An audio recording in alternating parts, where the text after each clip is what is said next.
വഖഫ് നിയമ ഭേദഗതി ബിൽ പാർലമെന്റിന്റെ ശീതകാല സമ്മേളനത്തിൽ അവതരിപ്പിച്ചേക്കില്ല. ഇന്ന് ചേർന്ന സംയുക്ത പാർലമെന്ററി സമിതി യോഗത്തിനിടെ നാടകീയ രംഗങ്ങളുണ്ടായി. സമയപരിധി നീട്ടണമെന്ന ആവശ്യം സമിതി അധ്യക്ഷൻ ജഗദംബിക പാൽ തള്ളിയതോടെ പ്രതിപക്ഷാംഗങ്ങൾ ഇറങ്ങിപ്പോയി.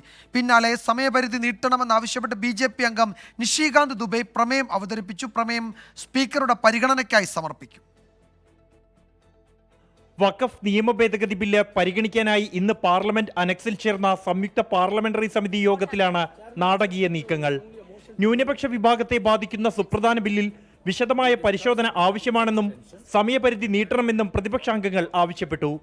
ഈ ആവശ്യം തള്ളിയ സമിതി അധ്യക്ഷൻ ജഗദാംബിക പാൽ JPC റിപ്പോർട്ടിന്റെ കരട് വെള്ളിയാഴ്ച സമർപ്പിക്കുമെന്ന് അറിയിച്ചു.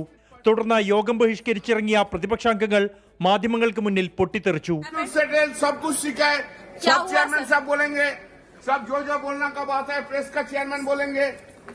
പ്രതിപക്ഷാംഗങ്ങൾ പുറത്തിറങ്ങിയതിന് പിന്നാലെയാണ് BJP MP നിഷികാന്ത് ദുബെയുടെ അപ്രതീക്ഷിത നീക്കം. സമയപരിധി നീട്ടണമെന്ന് ആവശ്യപ്പെട്ടുള്ള പ്രമേയം ദുബെ അവതരിപ്പിച്ചു. പ്രമേയം സ്പീക്കറുടെ പരിഗണനയ്ക്കായി സമർപ്പിക്കാൻ സമിതി അധ്യക്ഷൻ ജഗദാംബിക പാൽ തീരുമാനിച്ചു. 24 ഡൽഹി.